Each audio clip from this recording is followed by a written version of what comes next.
Hi சகோஸ், எல்லாருக்கும் வணக்கம். வாங்க கதைக்குள்ள போகலாம்.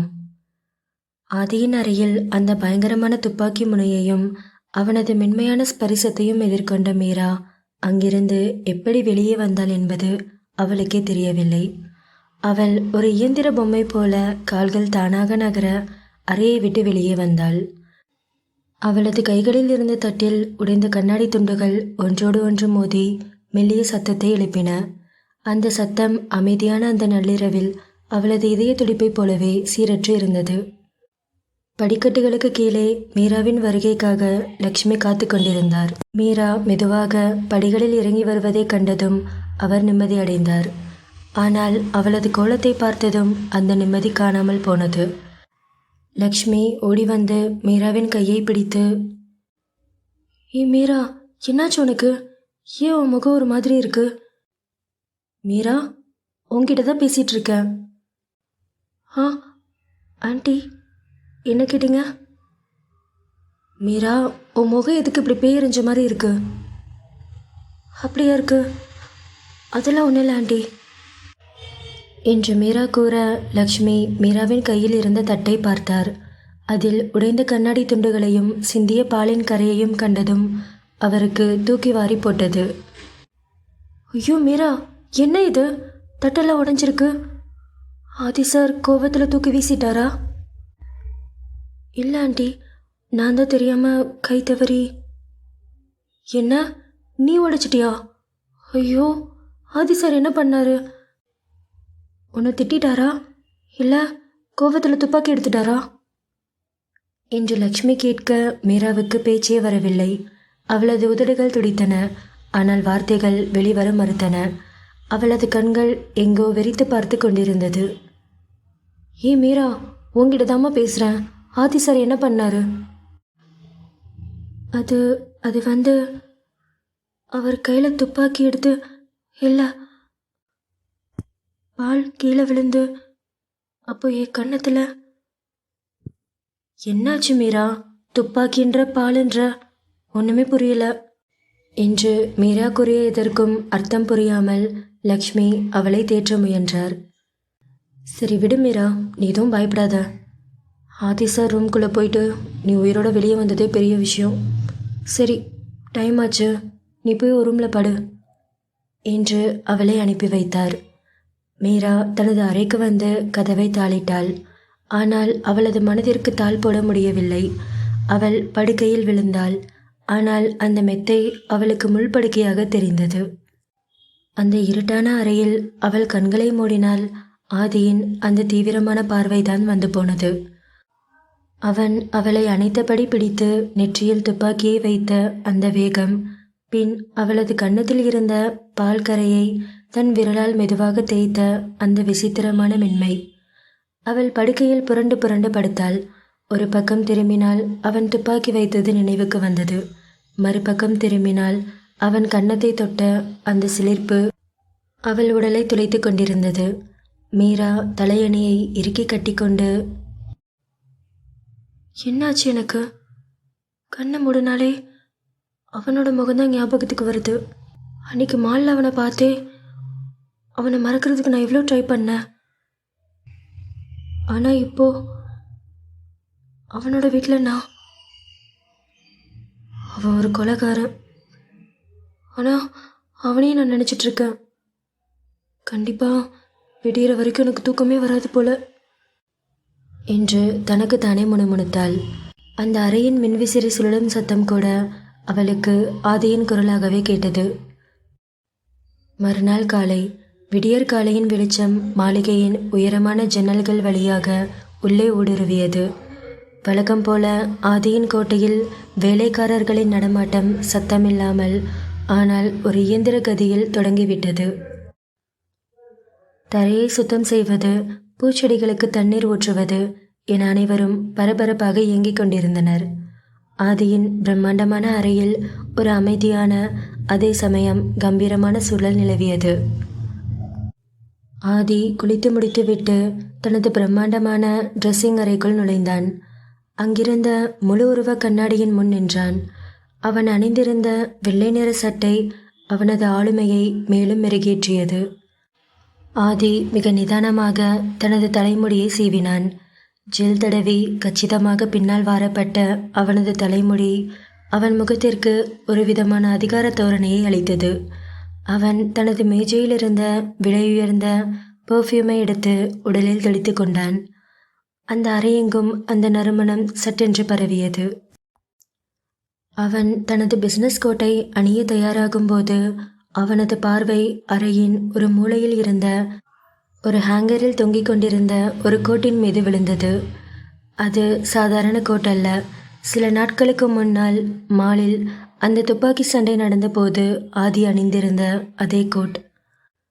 ஆதி அந்த கோட்டின் அருகே சென்றான். ஏதோ ஒரு உந்துதலில் அந்த கோட்டின் பாக்கெட்டுக்குள் தனது கையை மெதுவாக நுழைத்தான். அவனது விரல்கள் ஏதோ ஒரு மென்மையான துணியை தொட்டது. அவன் அதை வெளியே எடுத்தான்.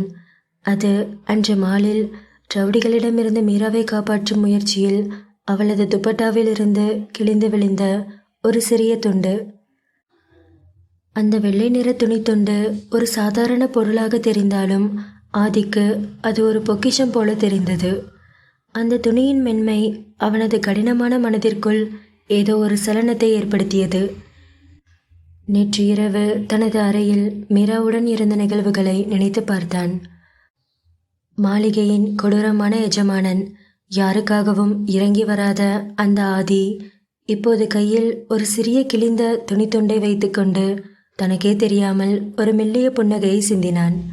அவனது கண்கள் அந்த துணியை மிகவும் ஆழமாக பார்த்து கொண்டிருந்தது. சட்டென்று ஆதியின் அறைக்கதவு தட்டப்படும் சத்தம் கேட்டது. ஆதி திடுக்கிட்டு நிமிர்ந்தான். விஸ்வா கதவை திறந்து உள்ளே வந்தான். விஸ்வா உள்ளே வருவதைக் கண்ட ஆதி மின்னல் வேகத்தில் தனது கையில் இருந்த அந்த துப்பட்டா துண்டை பாக்கெட்டுக்குள் மறைத்தான். அவனது முகம் அடுத்த நொடியே தனது பழைய உணர்ச்சியற்ற அதிகாரமான நிலைக்கு மாறியது. அவன் எதையோ மறைப்பது போல காட்டிக்கொள்ளாமல் மிகவும் கேஷுவலாக தனது கைகளை சரி செய்தான். விஸ்வா ஆதியின் அருகில் வந்து, டே என்னடா இது, இன்னும் கிளம்பலையா? இன்னைக்கு ரொம்ப முக்கியமான நாள் மச்சான். அந்த பிஸ்னஸ் டீல் இன்றைக்கி தான் சைன் ஆக போகுது.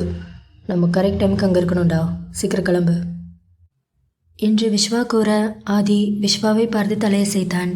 விஸ்வா அவனது முகத்தில் இருந்த மாற்றத்தை கவனிக்கவில்லை என்றாலும் ஆதிக்கு ஒரு நிமிடம் இதயம் வேகமாக துடித்தது. ஆதி அமைதியாக, டே கிளம்பிட்டேன்டா, ஒரு 5 நிமிஷத்தில் வந்துடுறேன் என்று கூற விஸ்வா வெளியே சென்றான். விஸ்வா வெளியே சென்றதும் ஆதி ஒரு நிமிடம் அந்த கோட் பாக்கெட்டை தொட்டு பார்த்தான். அந்த ரகசியம் அவனது இதயத்திற்குள் பாதுகாப்பாக இருந்தது.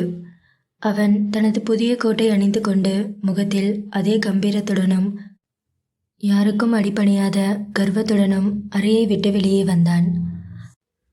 ஆதி தனது அறையிலிருந்து வெளியே வந்த அந்த நொடி வாசலில் தயார் நிலையில் நின்றிருந்த பாடிகார்ட்ஸ் அப்படியே விரைப்பாக நிமிர்ந்து நின்றனர். அவன் நடக்கத் தொடங்கியதும் அவர்கள் ஒரு இராணுவ அணிவகுப்பு போல அவனுக்கு பின்னால் கம்பீரமாக நடக்க ஆரம்பித்தனர்.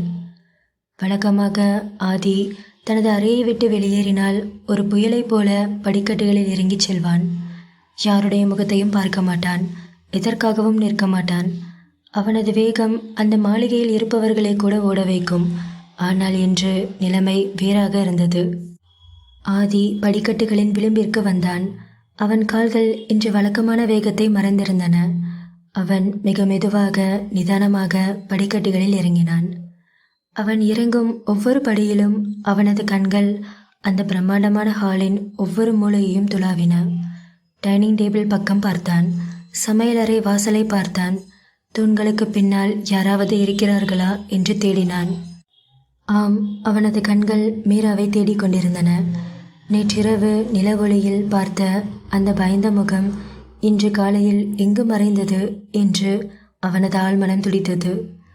ஹாலின் மையப்பகுதிக்கு வந்த ஆதி வாசலை நோக்கி செல்லாமல் சட்டென்று நின்றான். அவனுக்கு பின்னால் வந்த பாடிகார்ட்ஸ் விபத்துக்குள்ளானது போல் திகைத்து நின்றனர். ஆதி யோசனையுடன் அங்கிருந்த சோஃபாவை நோக்கி சென்று அமர்ந்தான். அந்த மேய்காப்பாளர்களுக்கு ஒன்றும் புரியவில்லை. டே என்னடா இது, வெளியே கிளம்புற நேரத்தில் ஆதி சார் திடீர்னு சோஃபாவில் போய் உட்கார்றாரு. அதாண்டா எனக்கும் புரியல. என்று தங்களுக்குள் குழப்பமடைந்தனர். அவர்கள் அவனுக்கு பின்னால் கைகளை கட்டிக்கொண்டு சிலைகளாக நின்றனர். ஆதி சோஃபாவில் அமர்ந்து அருகில் இருந்த ஒரு மேகசினை எடுத்தான். அவன் அதை படிப்பது போல பாசாங்கு செய்தாலும் அவனது கவனம் முழுவதும் சமையலறை பக்கமே இருந்தது. அவன் பக்கங்களை புரட்டினான். ஆனால் அவனது பார்வை மேலே இருந்தது. அப்போது ஆதியின் பிசினஸ் மேனேஜர் கோப்புகளை கட்டிக்கொண்டு பதற்றமாக ஓடி வந்தார். ஆதி சார், மீட்டிங்க்கு டைம் ஆச்சு. விஸ்வா சார் ஏற்கனவே காரில் வெயிட் பண்ணிகிட்ருக்காரு. நம்ம இப்போ கிளம்புனாதான் கரெக்டாக இருக்கும் என்று மேனேஜர் கூற, ஆதி புத்தகத்திலிருந்து பார்வையை மெதுவாக உயர்த்தினான். அவன் கொடுத்த அந்த ஒரே ஒரு கூர்மையான பார்வை மேனேஜரின் பேச்சை அப்படியே நிறுத்தியது. மேனேஜர் பயத்தில் வாயை மூடிக்கொண்டு பின்வாங்கி தலை குனிந்து நின்றார். டே பாடி கார்ட்ஸ், என்னடா நடக்குதுங்க? ஆதி சார் எதுக்கு திடீர்னு இங்கே உட்காந்துருக்காரு? அதான் சார், எங்களுக்கு ஒன்றும் புரியல. வேகமாக மீட்டிங்க்கு கிளம்புனவர் திடீர்னு இங்கே வந்து உட்காந்துட்டாரு. ஐயோ, விஸ்வா சார் வேறு அங்கே வெயிட் பண்ணிகிட்ருக்காரு. ஆதி சாரை பார்த்தாலே கை காலில் நடுங்குது. இவர் எப்படி கூட்டிகிட்டு போகிறது என்று மேனேஜர் புலம்பிக் கொண்டிருக்க ஆதி மேனேஜரை அழைத்தான். சார், சொல்லுங்க.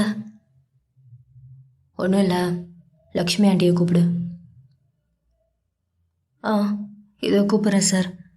லக்ஷ்மி அம்மா, உங்களை ஆதி சார் கூப்பிட்றாரு என்று மேனேஜரின் குரல் கேட்டதும் லக்ஷ்மி திடுக்கிட்டு வேகமாக ஆதியின் அருகே ஓடி வந்தார். சொல்லுங்க சார், என்ன வேணும்? ஒன்றும் இல்லை ஆண்டி, எனக்கு காஃபி குடிக்கணும் போல இருக்கு. சரிங்க சார், இதோ ஒரு 5 நிமிஷத்தில் போட்டு எடுத்துகிட்டு வரேன் என்று லக்ஷ்மி கிளம்ப போனார். ஆதி மீண்டும் குரலை உயர்த்தி, ஒரு நிமிஷம் நில்லுங்க, நீங்கள் போட வேணாம்.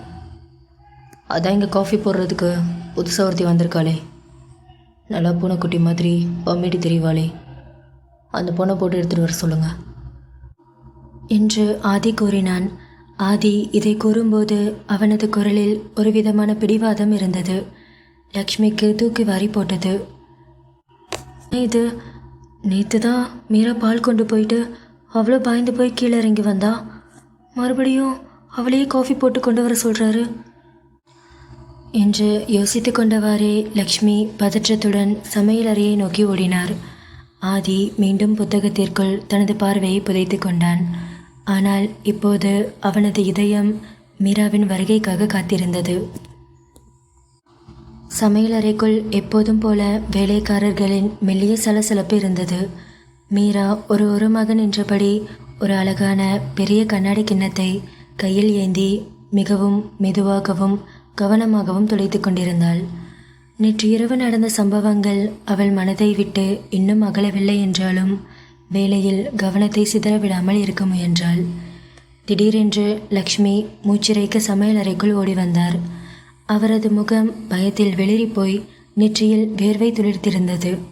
நேராக மீராவை நோக்கி வந்தவர் அவள் என்ன செய்கிறாள் என்று கூட பார்க்காமல் அவள் கையில் இருந்த கண்ணாடி கிண்ணத்தையும் துணியையும் பிடுங்குவது போல வாங்கினார். லக்ஷ்மி அந்த பாத்திரத்தை அப்படியே அருகில் இருந்த மேஜையில் ஒருவித படபடப்புடன் வைத்துவிட்டு மீராவின் கையை தளராமல் கெட்டியாக பிடித்து கொண்டார். மீராவுக்கு ஒன்றும் புரியவில்லை. அவளது கண்கள் திகைப்பில் விரிந்தன. ஆண்டி, என்னாச்சு? ஏன் இவ்வளோ பதட்டமாக இருக்கீங்க என்று அவள் கேட்டு முடிப்பதற்குள் லக்ஷ்மி அவளை இழுத்துக்கொண்டு நேராக கேஸ் ஸ்டவ் இருக்கும் இடத்திற்கு அழைத்து சென்றார். லக்ஷ்மி வேகமாக ஃப்ரிட்ஜை திறந்து ஒரு பால் பாக்கெட்டை எடுத்து மீராவின் கையில் திணித்தார். ஆண்டி, என்ன பண்ணிகிட்ருக்கீங்க? இங்கே பாரு மீரா, எதுவும் பேசாத. சீக்கிரம் சீக்கிரம் காஃபி போடு. என்ன காஃபியா? யாருக்கு ஆண்டி? ஐயோ மீரா, ஆதி சாருக்கு தான். அவர் ஹாலில் உட்காந்து வெயிட் பண்ணிகிட்ருக்காரு.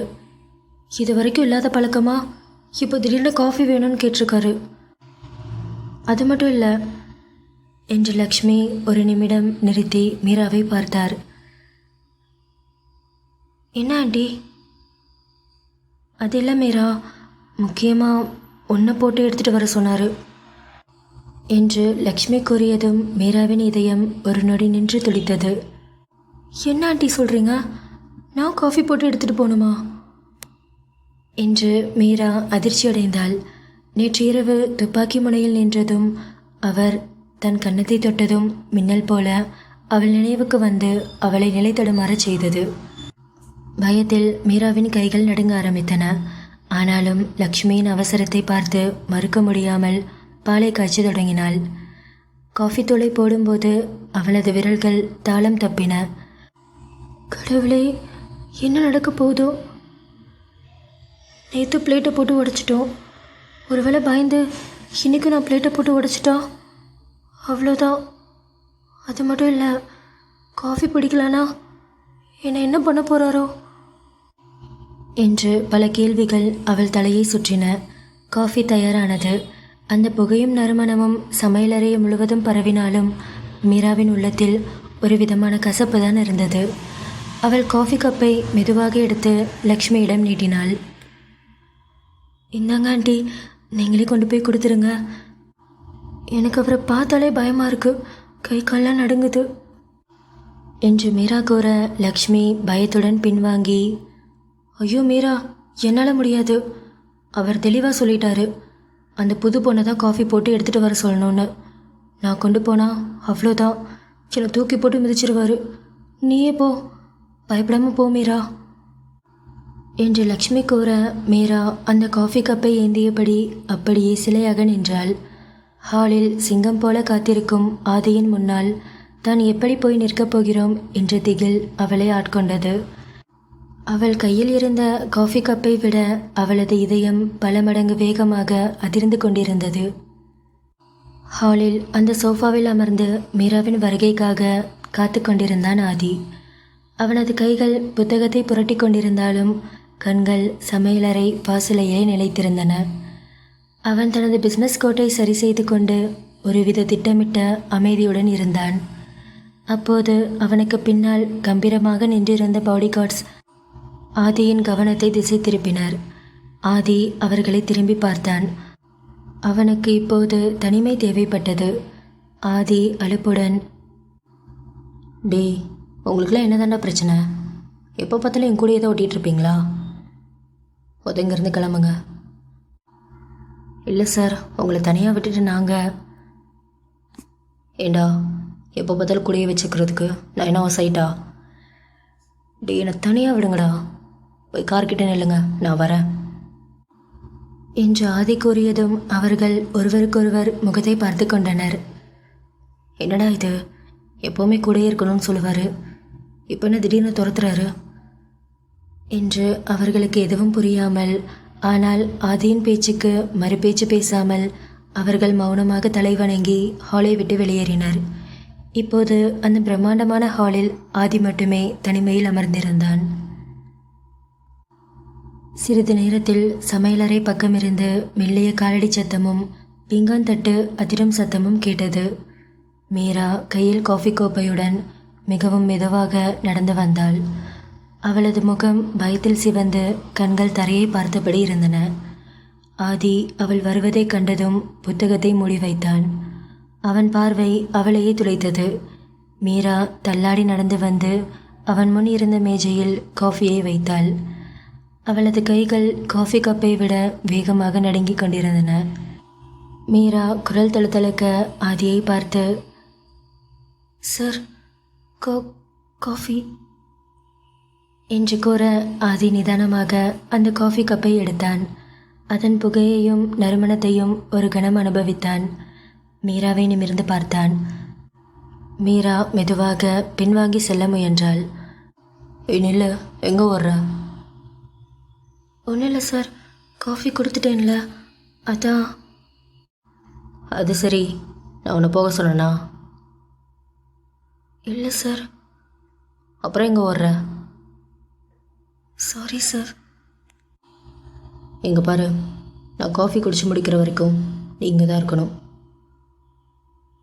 இன்றைக்கி மட்டும் இல்லை, நீ எப்போ காஃபி கொண்டு வந்தாலும் அப்படி தான் பண்ணணும், புரியுதா? புரியுது சார் என்று கூறியபடி மீரா அப்படியே நின்றாள். அவளது இதயம் பலமாக துடித்தது. என்ன இது, அந்த ரவுடிங்களுக்கு பயந்து கடைசியில் இவன்கிட்ட வந்து மாட்டிக்கிட்டேன். இவனை பார்த்தாலே கை கால்லாம் நடுங்குது. இன்னும் என்னென்ன பண்ண போகிறான்னு தெரியல என்று மீரா தனக்குள் முணுமுணுத்தவாறே பயந்து கொண்டிருந்தாள். ஆதி சற்று முன்னோக்கி சாய்ந்து அவளது கண்களை பார்த்து மெல்லிய குரலில், ஆமா, நேற்று நைட்டு நல்லா தூங்குனியா? ஆ, எதுக்கு சார்? ஒன்றும் இல்லை, எனக்கு தூக்கமே வரல, அதான் நீ நல்லா தூங்குனியான்னு கேட்டேன் என்று ஆதி கேட்க அவள் அதிர்ச்சியில் விழிகளை விரித்து பார்த்தாள். நேற்று இரவு அவன் அவளது கன்னத்தை தொட்டதும் நெருக்கமாக நின்றதும் அவளது நினைவுக்கு வந்து அவளை மேலும் சங்கடப்படுத்தியது. மீரா பதற்றத்துடன், அது வந்து நல்லா தூங்குனேன் சார். எதுக்குடி இப்படி நடிக்கிற? எங்கன்னா அவார்டா கொடுக்குறாங்க? எனக்கு தெரியும், நீ தூங்கியிருக்க மாட்ட. நான் உன்னை தூங்க விட்டுருக்க மாட்டேன். நான் பண்ண வேலைக்கு நீ தூங்கிடுவியா? ஆதி பேசிக்கொண்டிருக்க மீரா திருத்திருவென்று முழித்தாள். அவனது பேச்சிலும் பார்வையிலும் இருந்த அந்த புதிய மென்மை அவளுக்குள் ஒரு விதமான சலனத்தை ஏற்படுத்தியது. ஆனால் அவன் யார் என்பது நினைவுக்கு வந்ததும் அந்த பயம் அவளை மீண்டும் ஆட்கொண்டது. ஆதி அந்த காஃபியை முழுவதுமாக குடித்துவிட்டு அங்கிருந்து புறப்பட்டான். ஆதி அவளை கடந்து செல்லும்போது மீராவின் மீது அவனது வாசனை திரவியத்தின் மனம் வீசியது. அவன் வாசலுக்கு சென்று தனது கம்பீரமான நடையில் காரை நோக்கி சென்றான். மீரா அங்கேயே சிலையாக நின்றிருந்தாள். அந்த ஹாலின் அமைதியில் ஆதியின் அந்த மெல்லிய புன்னகையும் அவன் கேட்ட கேள்விகளும் அவள் காதுகளில் மீண்டும் மீண்டும் ஒலித்தன. மீரா அவன் சென்ற வழியையே வெறித்து பார்த்து கொண்டிருந்தாள். கார் மாளிகையின் பெரும் வாசலை கடந்து மறைந்த பின்னரும் மீரா அங்கேயே ஒரு சிலையாக நின்றிருந்தாள். அவன் கூறிய வார்த்தைகள் மீராவின் காதுகளில் ரீங்காரமிட்டு கொண்டே இருந்தன. மீரா தனக்குள், எனக்கு என்ன ஆச்சு? அவன் ஒரு சாதாரண ஆள் கிடையாது, அவன் ஒரு கொலைகாரன். நான் என் கண்ணாலே பார்த்துருக்கேன். இருந்தாலும் அவன் என்கிட்ட வந்து இந்த மாதிரி பேசும்போது எனக்கே தெரியாமல் ஏதோ ஒரு ஃபீல். இதெல்லாம் சரியா தப்பா? இது எங்கே போய் முடிய போகுதுன்னு எனக்கே தெரியல என்று மீரா தனது எண்ணங்களை கட்டுப்படுத்த போராடினாள். நேரம் நகர்ந்தது. அந்த பிரம்மாண்டமான மாளிகை இப்போது அவளுக்கு ஒரு பெரிய சிறைக்கூடம் போல தெரிந்தது. வேலைக்காரர்கள் அவரவர் பணிகளில் மூழ்கியிருக்க மீரா மட்டும் எதை செய்வதென்று தெரியாமல் அந்த நீளமான வராண்டாக்களில் சுற்றி திரிந்தாள். ஒவ்வொரு சுவரிலும் இருந்த ஓவியங்கள், பழங்கால பொருட்கள் எல்லாம் ஆதியின் அதிகாரத்தை பறைசாற்றுவது போல இருந்தது. அவளால் வீட்டுக்குள் அடைந்து கிடக்க முடியவில்லை. அந்த மூடிய சுவர்கள் அவளது எண்ணங்களை இன்னும் அதிகமாக்கின. மெதுவாக நடந்தபடியே மாளிகையின் பின்பக்க கதவு வழியாக வெளியே வந்தாள். மீரா அங்கிருந்த தோட்டத்தின் நடைபாதையில் நடந்தாள்.